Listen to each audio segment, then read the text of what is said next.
Hello, everybody, and welcome back to Jenny from the Chopping Block. And I was just saying that, look, I made it. I got Gerald Rogers and Allison Larson on my ninth couple in my interview series for relationships. And although I feel like we don't know each other completely all that well, like, I just want to say first and foremost, like, thank you for all you've contributed during this like COVID time, because that's really when I met you guys. Um, Whether it was the Platt Summit, I remember I was like jumping on there when I was cooking for the brothers, and just the soul activation, and just I hear everybody raves about you guys. So I thought it would just when I thought of like couples that I look up to that I kind of want to pick your brain and just see how what your recipe for success in love is. You were definitely on the top of my list, and I'm so grateful that you said yes, because I know you're both busy and you got a lot going on, so I just want to thank you. Well, It's thanks so for good to having be us. I'll tell you right now, here. the recipe for success is Gerald. He's just That's amazing. it. So there it That's is, just the right recipe. there. There's the secret. There's the secret sauce. Secret ingredient is Gerald. He's amazing, and we're really I don't excited to know, be here. Allison. I think you're pretty amazing too. You have like the voice of an angel, and like some of the stuff I've seen you do, I just like felt it to like the depths of my core. So I'm sure he feels Yeah, just as lucky. I do. I do for sure. So I want to ask you guys, how did you meet? Well, Allison was totally stalking me on Facebook. just, I'm just Gerald kidding. reached out to me first, but it No, was a I'm Facebook. just kidding. Like, it was interesting because we were in a different chapter of our life. Like, we were both married to other people at that time, and it was just a professional like experience. Like, I work with a lot of coaches and speakers. I was running a company called the Mentor Academy. Allison trained speakers. She had a thing called the Speakers Coalition. So I saw her online and saw all of the extraordinary things she was doing, the way she was making a difference. And I just, how when you like see these people that are like, oh my gosh, this is a remarkable person. I would love to find out more about what they're up to. And so I'm sure I reached out and just said, hey, I would love to catch up and find out who you are. And it was like this really beautiful, I mean, it was very professional, but at the same time, there was this instant space of respect and appreciation for this extraordinary woman. The first time we hopped on, a FaceTime call just to connect, I saw the depth of her soul. I saw the reason why she did what she did with all her clients, and she cared about people. And I saw something really unique, and we were both in a space where it's just, there wasn't the romantic chemistry because we're both, committed in our other relationships, but there was this genuine appreciation of who the other person was. Anything else you want to add to that, Allison?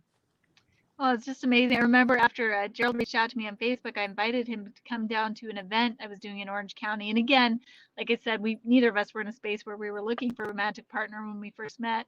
But it was really interesting because he came down, and I remember having a really great discussion with him on the phone. And I'd seen Gerald on Facebook for a while, so I knew he's up to big and amazing things. That I was admired the groups that he was doing there in Salt Lake. I was living in Idaho for most of that time, and but it was really interesting because when he came down to the event, I remember thinking, oh, this guy's really quiet and super reserved, which is not at all Gerald's personality. But I was like, oh, he's a really nice guy, but he seems kind of quiet and reserved. So it was just funny as we got to know each other. But it was beautiful how then after that he invited me to speak at one of his events. So my event had been in Orange County. He came down to, so I went up to Salt Lake and spoke at an event there, and then I invited him down to another event in LA a few months later, and we happened to go out to lunch just to catch up and discuss things, during a lunch break. And we both were talking, and it turned out that that week we had both moved on from our marriages and in some way, shape, or form. So there was this beautiful synchronicity and connection, in that moment, just being on this life path and this similar life journey. So And I that's really like there was such divine timing and everything. Like, it really felt in my soul. Like, every other relationship that hadn't worked out was just in preparation for Allison to come. And I think that's really important because sometimes we're so like anxious to find the one. And just recognizing, like, I have deep appreciation for the other women I've had relationships with. I was married twice. So much love and respect for those women, and also gratitude that they held space so that when it was time for Allison to come into my life, I could really experience the depth of what love really was. Like I just noticed that there was just absolute synchronicity to everything, and was kind of overwhelmed when Allison came into my life, because she was the first person that I felt like could meet me in every realm of my life. You know, like it was like, what was it, last week or the week before? Like, we had just moved into a house and I was going through all my stuff, and I found this list, which was, I had written it like 5 years ago, about my dream partner, right? Like, I had written like this vision board list of everything I wanted in my soulmate. Queen on there, like, And my goddess, queen, I love lists, playful and ladies and sensual, gentlemen. intelligent and good with people, like all of these different things. And it was so funny for me to like pull it out and like, this is like the perfect description of who Allison is. Like, it was like this really beautiful awareness of the fruition of all of these hopes and dreams that I'd held for so long, but honestly didn't know if it was going to be possible or not. So Beautiful. Yeah, it's so beautiful. And just one more thing to say on that is I remember this moment. So Gerald and I got married last October on the beach in the Dominican Republic. It was so beautiful. We got there and it started raining, and we thought, oh no, it's raining. And then within 2 minutes, the rain cleared up, and there's this Oh my beautiful God, that rainbow. picture.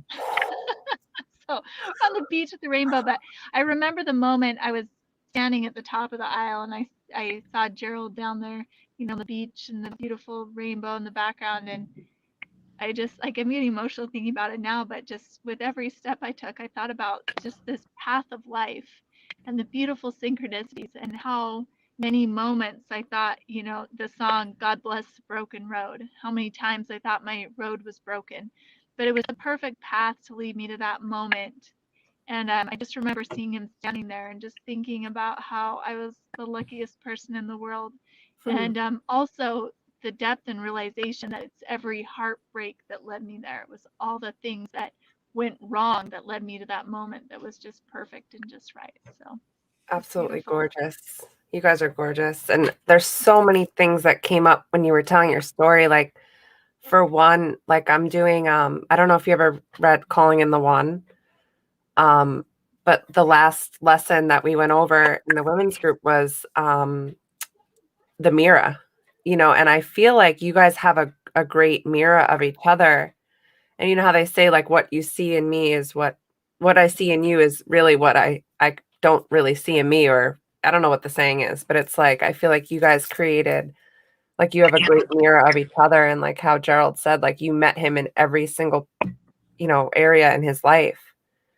And I think that's a great recipe for success in relationships. And I wanted to ask you, were you guys long distance? Because that's something I'm curious about, like how you made that work. yeah, we were. And I would have adamantly opposed being long distance for the longest time.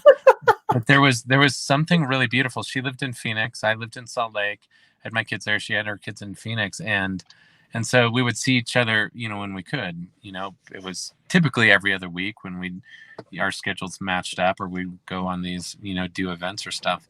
But here's the gift that it gave us. It gave us the gift of, number one, just making sure we could find ourselves, right? So we didn't get too codependent on another person in that healing period after a divorce.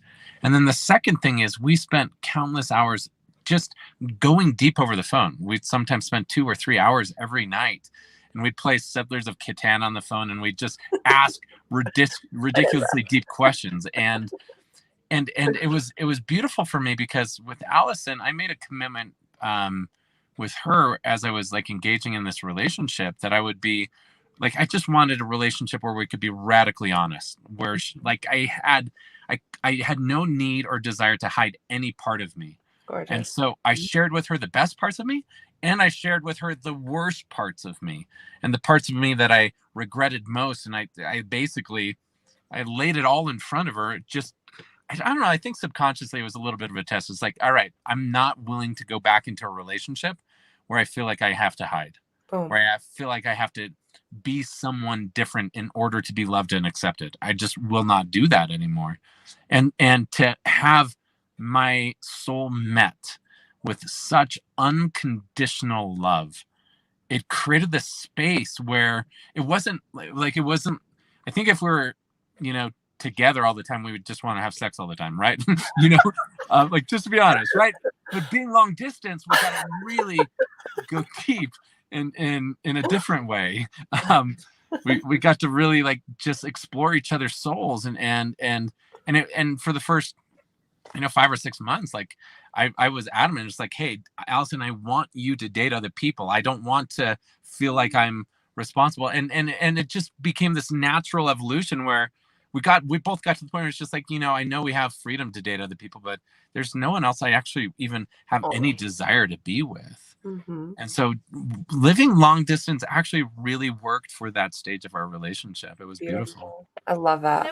It was great too, because when the time came, I mean, it was right before COVID. We didn't know COVID was coming or how it was going to hit us, but I just got the feeling like it's time for you guys to be together and move in together. And when I got that thought, I was like, well, like I'm the woman. I want to see my feminine energy. I want to be like, Gerald, hey, we need to move in together. I got this huge impression. So I really had to sit with it. And it was a hard decision because I had 2 kids still in high school here in Phoenix, and I knew that they would have to choose whether they stayed here with their dad to finish up high school or move with me. And I knew they'd probably choose to stay. So it was a really hard mom moment. But the feeling that I needed to be closer to Gerald was so strong that I actually called Gerald one day. I'm like, Gerald, I'm moving to Utah. I'm like, I can't control if he's going to ask me to move in with him or not. I can't control where a relationship goes, but I do know I'm supposed to be closer to him. And I do know that that requires a move to Utah. So I remember Gerald, when I called and told him that, he's like, whoa, really? Oh, okay. And then like a couple weeks later, we were talking. He's like, well, if you're moving up here, maybe we should talk about moving in together. I'm like, great idea. That's fantastic. Yeah, Gerald, that's amazing.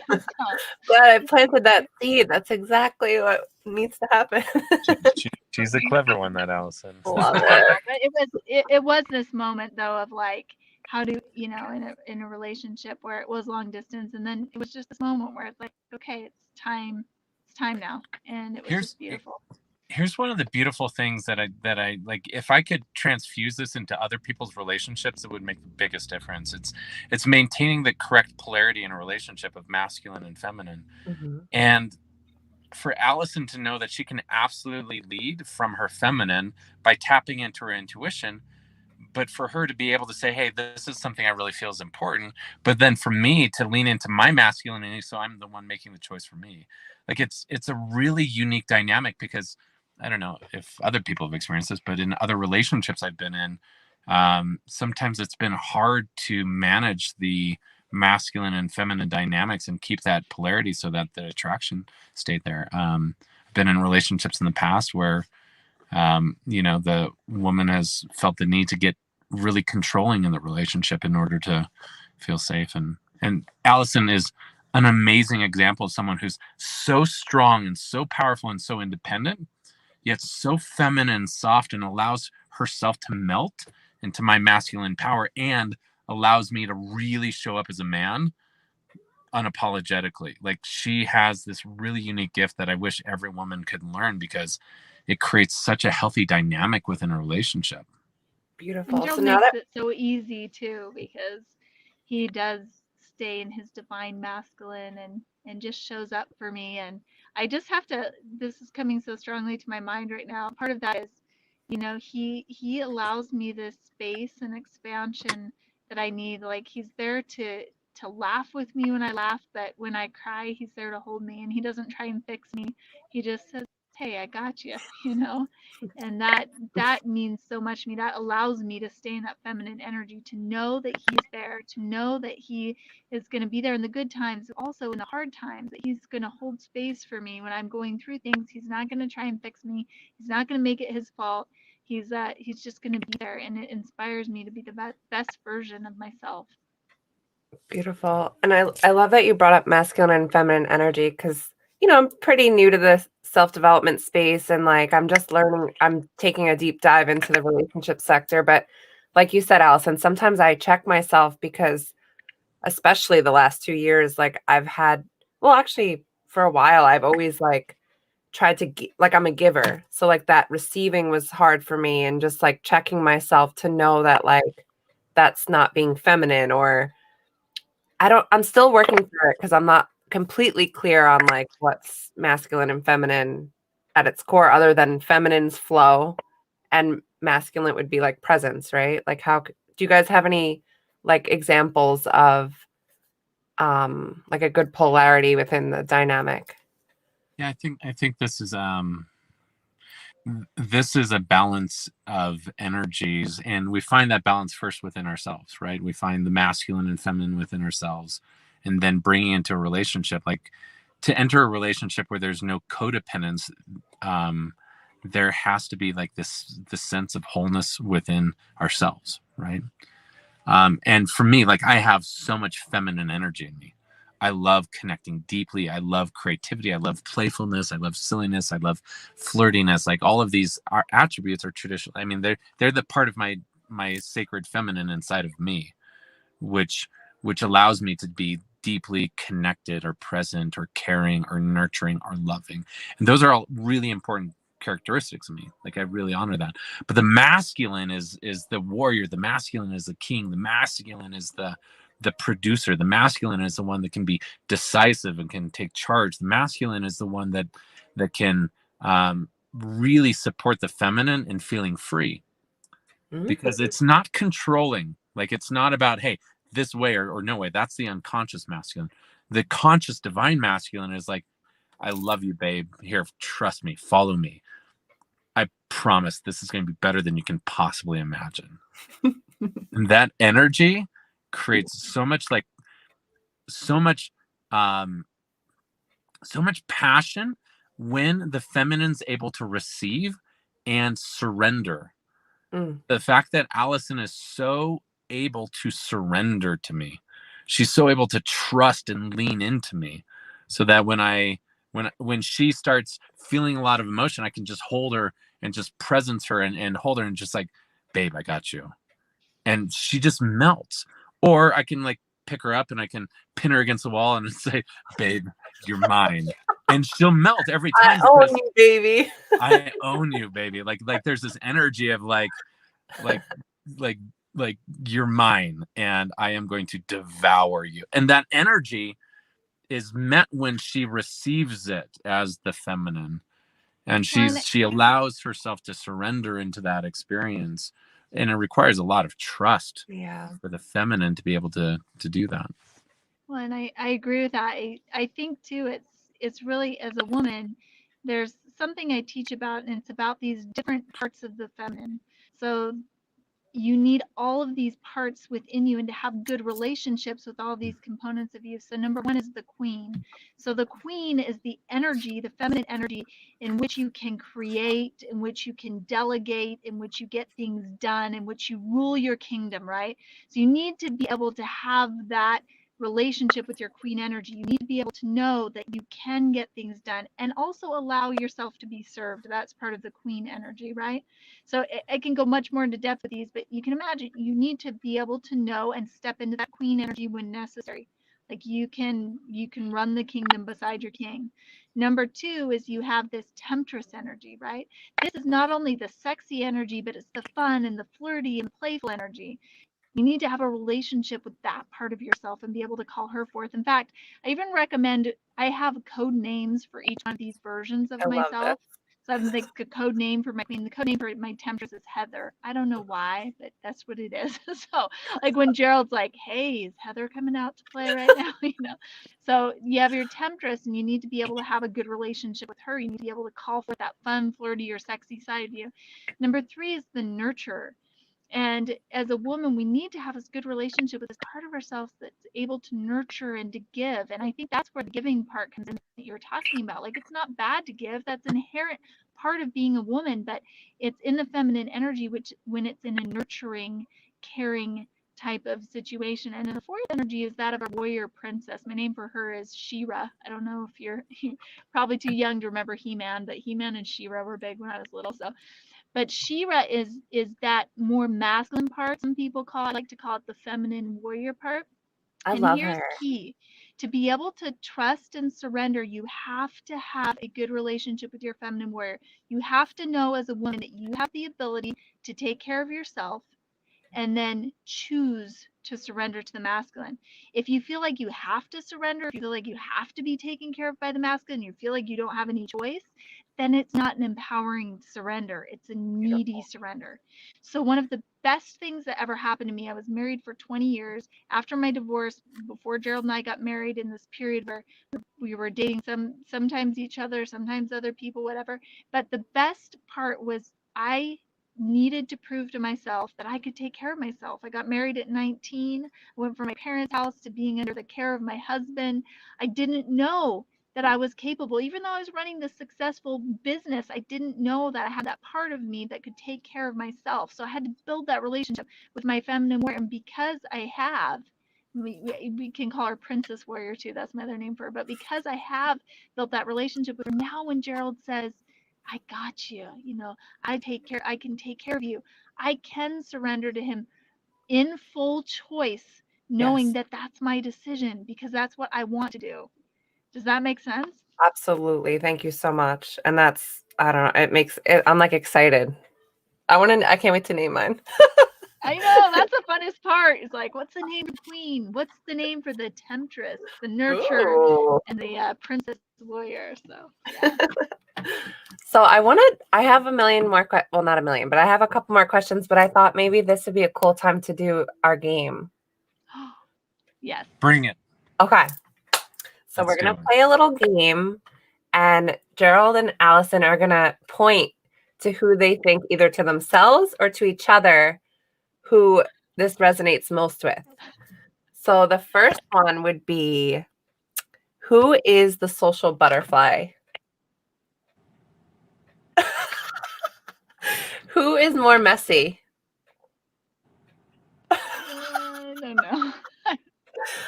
Who's the better dancer? Oh wow, that's hard. I'm claiming that. You are a character. All right. I Who don't know. I don't know about that. You are an amazing dancer, but you wouldn't be Oh. nearly as amazing if you didn't have me there dancing with you a lot of the time. No, you got to see that video of me dancing last night. While Okay, you're you're in right. I haven't was seen that video. I was Gerald's channeling some definitely the more expressive, less expression. inhibited dancer. I'll give you that. I'm not more talented, to be clear. Can, I'm not a talented dancer, but can you show me a little like upper body move right now? And I'll choose. Allison, you got it. You got one for me? Ooh, I don't know, Gerald. Yours is funnier, but hers, I was feeling hers. Mine is funny. I dance for comical relief. Sure. Okay. He's a funnier dancer. So who apologizes first after a fight? Okay, I have to clarify. We decided. Gerald told me this. I probably We have a do. rule. We have a rule We of have no a rule. apologizing in our relationship. Yeah. Unless Wait. you purposely, intentionally hurt the other person. Because I would say I was sorry all the time. She would say, I'm sorry so much. And I like, babe, you are forbidden to ever use the word I'm sorry unless you do something to intentionally hurt me. If you do something to intentionally hurt me, great, say you're sorry. I'll receive that. But unless that, never say the word I'm sorry to you. I used to do that serving tables. Like, oh my gosh, like everything was I'm sorry. And then I'm like, you know what? Then I heard something somewhere. So now I say always, thank you so much for your patience. Oh, like, thank you. Beautiful. And it makes such a difference. It makes me feel better. I don't feel like I'm like, I have anxiety over it. It's just like, it's a better way of looking at it. Like, thanks for having patience with me. It's an interesting distinction though. Like if we have like arguments, I don't know, like Allison and I, we don't really do that. We don't do arguments. We do discussions. Like if they're like, hey, this is really important to me. How do you feel? But I don't know. Have we ever had like an argument or real fight? I don't think so. Yeah, that's not really our thing. In my past relationships, I mean, the last one was 10 years, so I learned how to fight, through that fight. Well, in my last marriage, whatever you want to call it. In my last marriage, which was 2 years, we had fights like at least 3 or 4 times a week. I'm like, so it feels good to be in a partnership where there's just no need for that. Amen. I think we both default to flight too. So if we're ever really quiet around each other, that's probably not a good sign. I'm like that too. I'm like, I'm annoyed. I'm gonna go do my thing for a little while. Well, but the thing that both of us like really do well is just like this idea of full accountability for our own emotions. Like if I'm triggered, I know myself well enough. Like I'm not going to blame her. I'm not going to be the victim of blaming her. I might need some time to like be with myself until I come back whole, but I'm going to take full accountability for that. I'm not going to blame her and need her to apologize for doing something. If I'm triggered, it's mine, right? Which is a really radical experience in a relationship, which is very unique based on what I've experienced in the past. But it's liberating because, yeah, I mean, it's just nice to know that neither of us get stuck in victimhood, believing the other person is at fault for our problem. Well, and what's really great is if I ever feel triggered, instead of being like, you make me feel this way, or why did you do this? I can just go to Gerald and say, hey, Gerald, I feel really lost, or I feel really confused, or I feel really hurt right now. I was wondering if you could help me. And it's such a more beautiful situation. And Gerald always steps up to the plate and just really helping me work through whatever it is that I'm needing to work through. So it's great. I love it. I love our rule. Yeah, that's amazing. I want to ask you a question that I wanted to ask after the game, but now that I feel like it's a little bit relevant right now. It's like, so I know you've both been in relationships before, and I even like I'm single, but I feel like I'm in a place now where like I could give my younger self advice in this space. Do you guys have any advice that you would give yourself um before this I, love, this I, great love? I literally wrote a book on it because after my first divorce, like I was so broken. Like after being married for 16 years, it was really the hardest thing I'd ever been through. And for those of you that have been through divorce, you may know what I'm talking about. It was so hard. And the day after my divorce, I actually wrote this letter to myself, which is like the marriage advice I wish I would have had. Wow. And Okay. I shared it on Facebook, and it went What's the name viral. of the book, Gerald? It was shared with tens of millions of people. That's the reason why I was invited to be on the Today Show. So if you search Gerald Rogers marriage advice or the marriage advice I wish I would have had, there's 20 principles for marriage that really helped a lot. And there were simple things, just like knowing how to never stop courting, never stop dating, never take each other for granted. Like to always. We're going on our 4th honeymoon next Where are summer. you guys going? There's this principle, like we're going to Mexico, Like, but so there's this cool. principle that is, if you treat, like Tony Robbins also says this, if you treat a relationship like you did at the beginning, there would never be an end. Absolutely. Right? There's this constant reinvesting. And then there's also knowing and understanding how to do the healing work of relationship. And then I think the advice that's most present for me right now is to don't ever diminish yourself in belief that you're serving the other person in doing that. Does that make sense? Like in past relationships, I would feel like I needed to sacrifice things that were really important to me or hide certain things that I had desires for or wanted to do because I didn't want to upset the other person.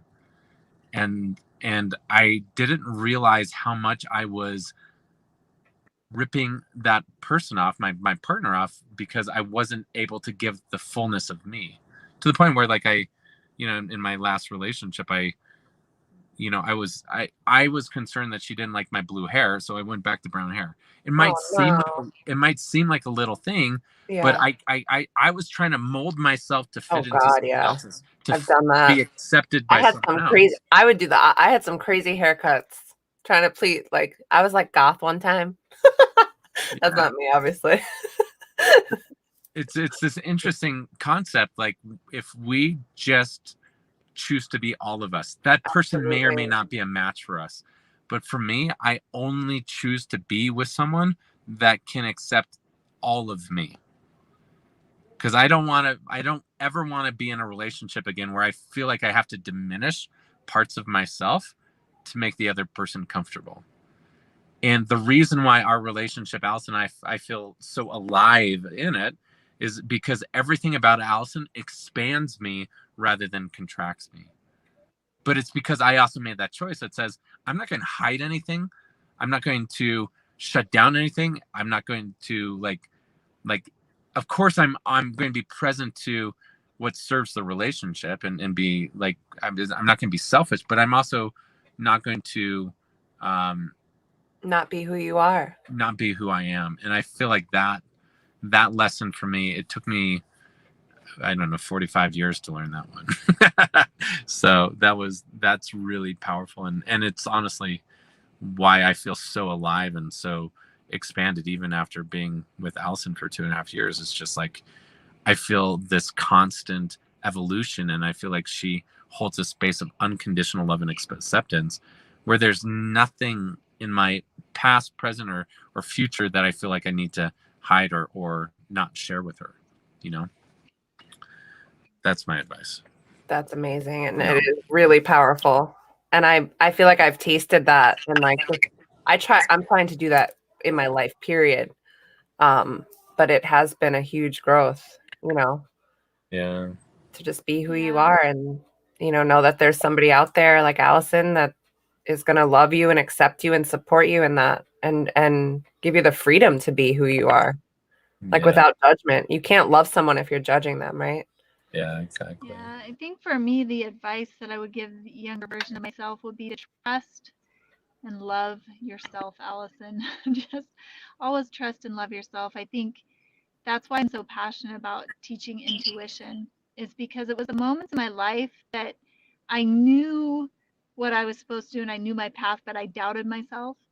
And then I started asking people around me for advice. And I remember when I was going through my divorce, I would ask my parents, well, what do you think I should do? Ask somebody at church, what do you think I should do? I asked my friends, well, what do you think I should do? Everybody had a different opinion. Everybody had a different thought. Everybody had a different path. And there was actually a research study done recently that in which they took a group of people, and these people were asked to, they had a 50-50 group. They sent 50% of the group out, and they said, okay, ask for feedback about a question, just as much feedback as you can get. And so not experts, just all these people around you. And they went and asked for feedback around certain things. And then the other group, they said, don't ask for any feedback at all, just figure it out on your own. And the group that asked for feedback, they actually came back and they were more confused than when they started. And the group that didn't ask for feedback was more clear. And I think it's different when we have mentors or coaches in our life. But the point of the experiment was, what if you just asked all these random people in your life, or just random people, what their feedback would be? And I remember it was so funny. It got to a point where I was so confused and like, I just want someone to tell me what to do, where I started asking people I didn't even know. Like, I'd get in a conversation with somebody like in an elevator and be like, what do you think I should do? And I felt so confused. And the moment that I came back to that trust in myself, I remember the moment, in fact, I woke up and I was just so depressed, and I woke up and I didn't even want to get out of bed. And I just remember saying this like prayer, like, God, do you even love me? And getting this idea to go hike to the top of the mountain. And I wrote myself a letter from God, from my highest self. And in that letter, as I was so confused about what to do at this point in my life, I just started writing, and all of a sudden, all the stuff started channeling through me. And it was exactly what I needed to hear, and it was exactly what I needed to do. When I just took the time to listen and trust myself, of course, I still had to act on it. That would be my one piece of advice. And the other is to love myself. And I remember when Gerald and I were dating, but not committed yet, it was my first Christmas without my kids. And I hadn't got any of my Christmas decorations in the divorce. So here I was in this house that was kind of empty, no Christmas decorations. It was like the weekend before Christmas. Gerald was in Utah. I was in Arizona. I was feeling lonely. My kids were at their dad's. I was feeling sad. And I remember calling Gerald and being like, I just feel really lonely and sad right now and really depressed. And he's like, well, why don't you take yourself on a date? And I'm like, okay, that's, not really something I want to do, but all right, beats sitting at home crying, feeling sorry for myself. So I remember I took myself Christmas decoration shopping. It was so awesome because me and my date had all the same opinions about what to get. And I didn't feel rushed at all. And then afterwards, my date and me went to Neater's Drive-In and got our favorite grilled cheese sandwich, and we paid for the car behind us. And I was like, wow. I love you. I Me and really my love date you. are so charitable. And then we went home and watched a Hallmark movie together, which was amazing. So like in this moment, it was so small, but I totally like fell in love with myself. I'm like, this is really Mhm. fun. Like I had to learn how to be alone with myself before I could learn how to show up wholly as myself with Mhm. another person. I had to learn how to love myself without someone in order to be able to show up as the fullest in love with somebody. And so I was really just thankful for that. So that would be my two pieces of advice to my younger self. Trust yourself and love yourself. Love it. I want to add something really quickly to that, like how it feels to be in a relationship that loves with someone that loves herself fully. Like it like takes so much pressure off of me, right? Because I know that she's not dependent on my love to be happy. She's not dependent on my attention. She's not dependent on my affection. Like she is so independent and so happy on her own that all of a sudden it just like allows me to show up and love her without expectation, you know? And I do have to say, Gerald is the best at showing up and loving me. He's so amazing at it. And it's just, it makes it so much better that I'm not sitting around waiting for it. But man, I just have to say, Gerald, you are the best at loving me. Thank you. Well, you're pretty easy to love. Oh, guys. Amazing. Oh my God. I love you both. This is amazing. All right. So we're going to go back to the game. I have a few more things. But I feel like you guys are both pointing to each. Well, all right. Let me go back. Okay. So who is more patient? Gerald. I'm going to point to myself. Who is the better cook? That I only have one. All right, girl. No, I'm gonna pause it. Can you that's give an me, easy one. Gerald, what's her favorite recipe that you love? Wow, her favorite recipe that she loves. She is so like surprising in the kitchen. She can take nothing and turn it into something amazing. So I'm always impressed. Gosh, she makes really delicious cinnamon rolls. Yes, we just had cinnamon rolls for my dog's birthday last night. Everything's nice. Okay. Salmon. She makes amazing salmon too. Can you tell me a little bit about your salmon, Allison? Yes, I can. I go to the store and I pick out a nice juicy piece of salmon. And then I make just a really simple mixture. It's just brown sugar and teriyaki. I make a paste of brown sugar and teriyaki, put a little bit of sea salt on the salmon, and then brush the brown sugar teriyaki paste on top. I make a little tin foil boat, and I put the salmon in the tin foil boat and just broil it till it's done. And the salmon makes a really nice glaze. It sinks into the salmon, so you get the sweetness and then it makes just a little crispy glaze on the outside, so it's crispy as well, and keeps the salmon nice and moist in the middle. What do you like to pair that with? Oh, I love to pair it with asparagus, actually. Asparagus, just a little bit of asparagus or broccoli with lemon zest and garlic broiled in the oven, and then rice. Beautiful. Thank you so much. I'm going to recreate that. And I'm starving. I've been intermittent fasting, so my stomach's like, girl, stop talking about food. Just stop. Okay, so who takes longer to get ready? You know, we're both really fast. Like, that's interesting. Like, Allison is like the fastest woman I've ever met to get ready. Like, I'm amazed. It's because I'm patient. We already determined Gerald's more patient. I'm like, if it takes longer than 10 minutes to get ready, I'm probably not going to do it. So, Right. I'm with you on that one. yeah. And then the last game question is, who has the cuter smile? No, Allison for sure. Here's the point. I don't even know how to point on this thing. When I put you guys on TikTok, you're gonna be like, I know. So, I know you guys both like are just such powerhouses. Like you both have like similar dreams and goals. I know you do the retreats and you have the coaching. And how do you bring that all together? Because like I feel like that's something I personally would want, like to like build together like something. It How is. have you done that?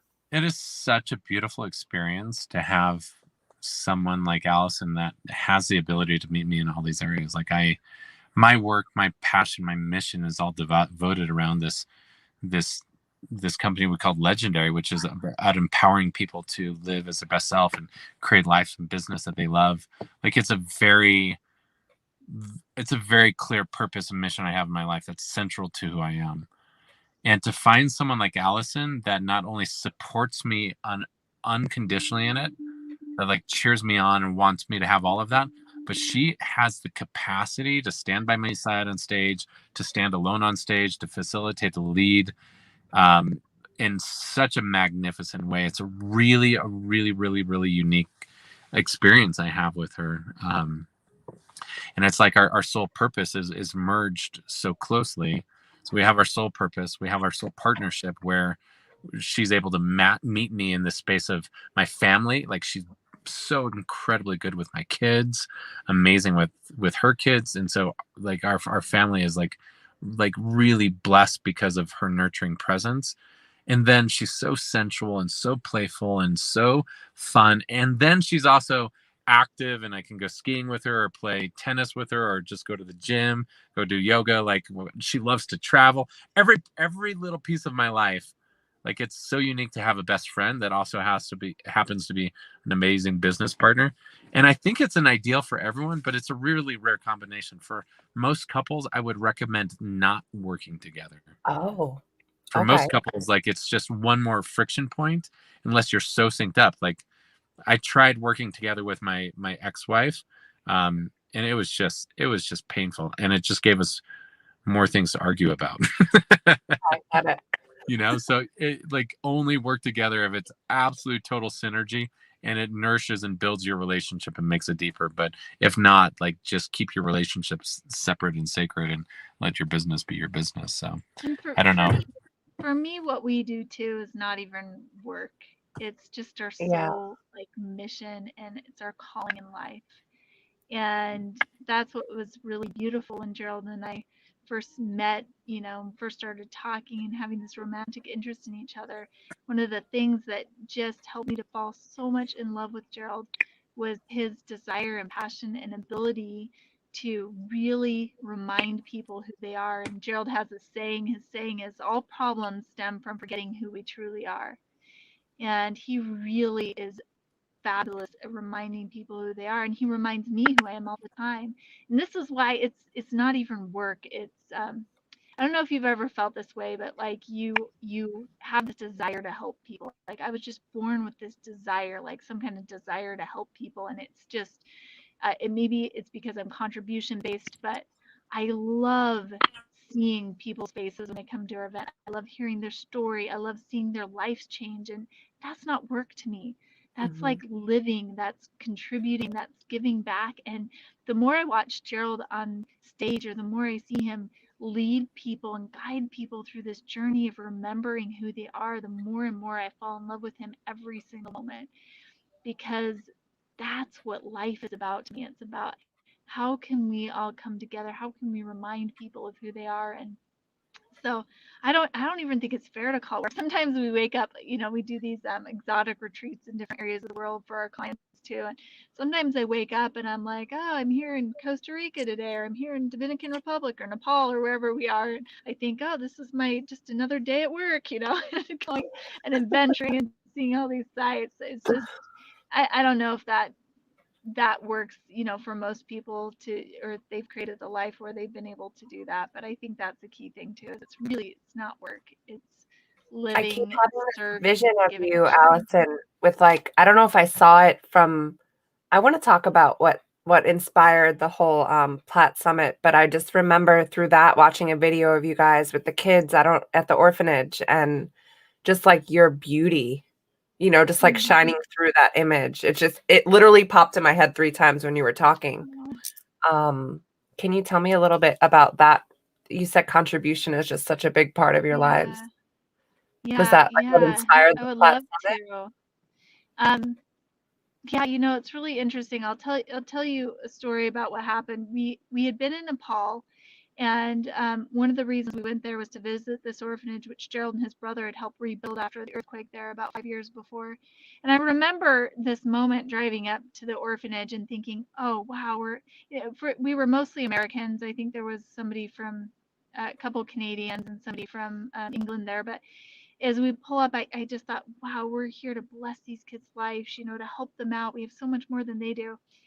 And we were there for a day and a half, and they absolutely transformed my life. I remember driving up. It's the first time as we walked in, all those kids smiled at us, that I get emotional thinking about it. I really felt unconditional love, like without judgment, without any kind of pretenses. It was just like they just loved us. And the little kids, they couldn't even speak English, and they came up and grabbed our hands. They shared their food with us. They gave us their beds to sleep in that night. They slept on the floor, and they just shared so much with us in way of just who they were.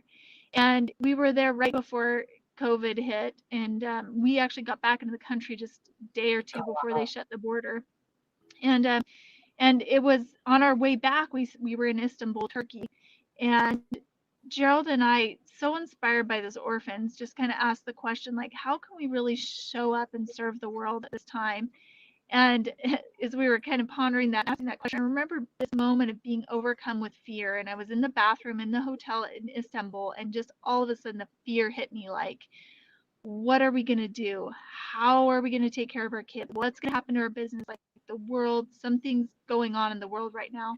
I remember that moment just surrendering, and Gerald and I had a deep meditation session that night, and we just kept feeling like we were supposed to hold an event with people from all around the world, which made no sense because everything was shutting down. But we leaned into that vision, we leaned into that feeling of giving and serving and sharing and how we could help the world at that time. And shortly after we got back, somebody on our team suggested we do a 21-day challenge, which we invited a lot of the Platts to. And so before anybody was doing things on Zoom, before the world was consumed with online stuff, we just started this 21-day challenge on Zoom, and people joined us from all over the world. We had 1,000 people, and every single day for 21 days we met. And at first the vision was just meet 15 or 20 minutes, but it turned into a day-long event where we had classes and people teaching each other. We had musicians on, and we had people. One of my favorite moments, we had a friend of ours on who played some piano songs on request, very talented musician. And I remember scrolling through the faces of the people that were there listening to this music, and a lot of them were in social isolation. They were all alone, but yeah, we were all together on this Zoom call, and tears were streaming down their face. And I knew that that's what it was all about in that moment. The orphans had taught us about unconditional love and giving. And that was our way in the moment of serving and sharing and giving unconditionally, just to provide a community where people could come and feel loved. And so the Platt Summit we did after that, it was really interesting because it was right during the Black Lives Matter movement, like right at the peak of that. And Gerald woke up one night in the middle of the night, and he said, I'm supposed to do a Platt Summit. Okay. So we did it, and we invited just some really great people on, including Les Brown and oh gosh, who were some of the other people on Joseph that? McClendon. Joseph McClendon the third, yeah. And they That I taught. have so many moments, like I know we weren't physically all together, but that I will like literally think about forever.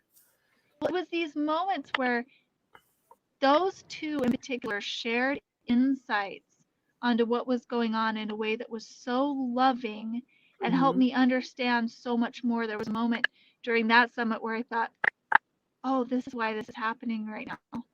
Like, this is why this is happening, because people that are impactful and inspired and making a difference in the world right now need to hear this from these two leaders, these great men. And so that's And from you part of guys, what some the of the Platt moments Summit were with was. what you guys were saying too. Yeah, but it was just to answer your question, what inspired the Platt Summit, what inspired the 21-day challenge, what inspired, it's just that idea of giving, serving, and sharing. The idea of just asking the question, how can how can we provide this space for unconditional love for people to really remember who they are? Because it can be so easy to forget. I think also what I'll say is the way that business operates for us. There's a lot of people that have very strategic objectives in their business, which is beautiful. I mean, I respect that and honor that. But for us, like, we really try to live with this idea of like, okay, what does God want to create through us now? Mhm. How could I And be a better vessel? Mhm. yeah, and being that expression of God's will creates these unexpected moments of inspiration. It creates these unique experiences that you never could have planned. And it also for us like creates like such deeply profound awe because we get to have a front row seat in witnessing miracle after miracle after miracle happen because it's not about us, you know. Mhm.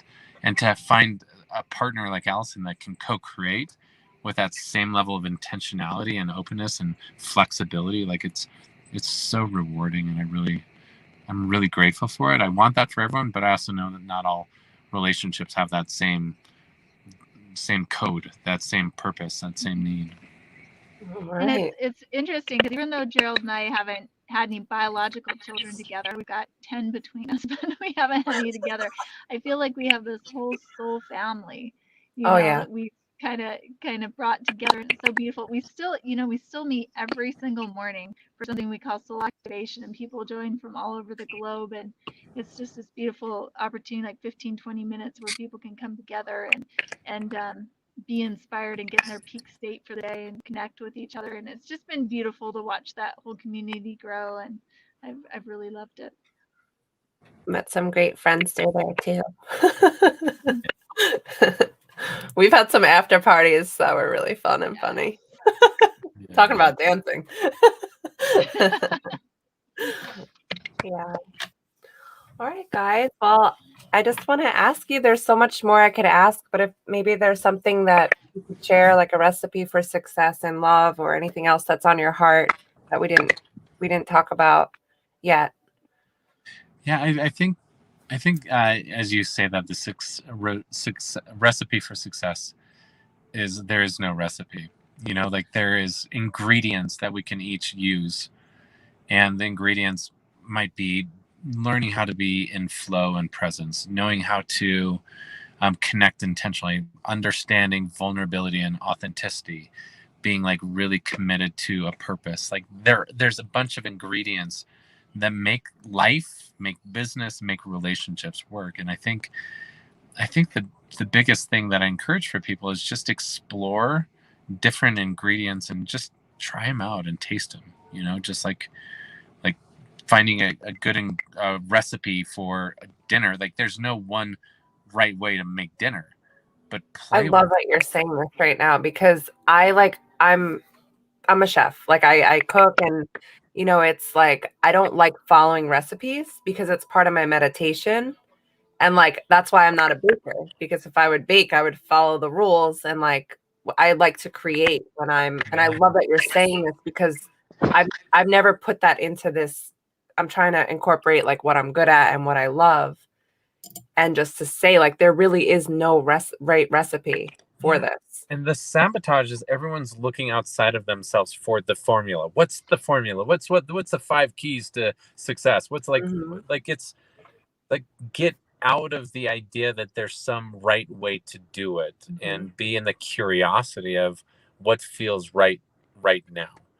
And in that just learning the different recipes that work for you. Like for me, I love I love freedom. Like if I had to do the same thing over and over again, I would feel suffocated. So I need variety. I absolutely need change. I need to feel like I'm growing and doing something that stretches me beyond what I'm comfortable. I need within my relationship to feel I have someone that respects and honors my gifts and wants me to show up in the fullness of who I am. So there's a lot of ingredients. Like there's infinite number of ingredients. So just play with it and enjoy the process of, oh my gosh, I'm going to try something different. I'm going to try a new morning routine, or I'm going to try a new experience in terms of creating a romantic date. You know, like there's so many different ingredients to play with. So just enjoy the recipe of life. That's Thank you, Gerald. Oh my gosh, that was a drop the mic moment. Love it. And Allison, do you have something on your heart, babe? Yeah, I would just say love unconditionally without expectation. You know, and also too, like if you feel like you've been hurt before or like things are really hard right now, it gets better. Like it really does. And the love without expectation, I remember a pivotal point in Gerald and I's relationship where, something had happened. We weren't fully committed to each other. And Gerald just says, well, why don't you write me a letter? And why don't you list all the things in there, all the rules that you want for our relationship, all the expectations you have? And I remember really struggling and writing 2 or 3 letters like, here's what we should do and what we shouldn't do. Here's what I feel comfortable with and don't. And here's what you should do. Here's what I should do. And it's just nothing felt right. And I went to bed, and in the middle of the night, I woke up at 3 a.m. And I just started writing this letter to Gerald, just allowing it to flow through me from my heart. And the letter to Gerald just basically said, don't change anything. I don't want rules. I don't want expectations, because you are amazing and I love you just how you are, and I want you to just show up as you. And I actually read part of that letter as part of our vows for our wedding. Oh, wow. But in that moment, it changed everything, because that gave Gerald the freedom to be who he was. And it also gave me the freedom to be who I was. I think so often hurt comes from when people don't fulfill our expectations, or we have rules and we feel restricted and we can't feel free to be the best versions of ourselves.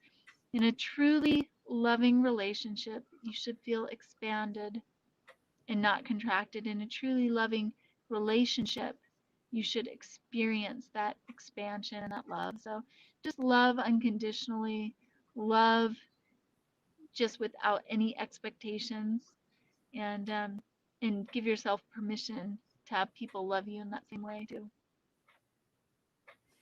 Gorgeous. Well, I just want to thank you both for your time and your insights and your wisdom. And this was definitely a moment that I'll forever remember and be grateful for. And if there's any way at all that I could support you guys, please let me know.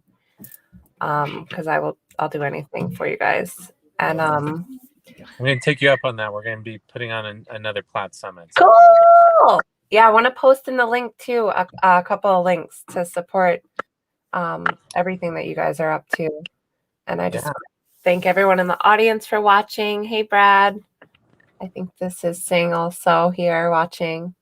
And yeah, that's all we got today, folks. So I'm wrapping up this relationship section of the interviews, and I'm going to start my wellness interviews. So if there's anybody out there that's into any type of wellness, I'm going to start that new series after I get back from Sedona this week.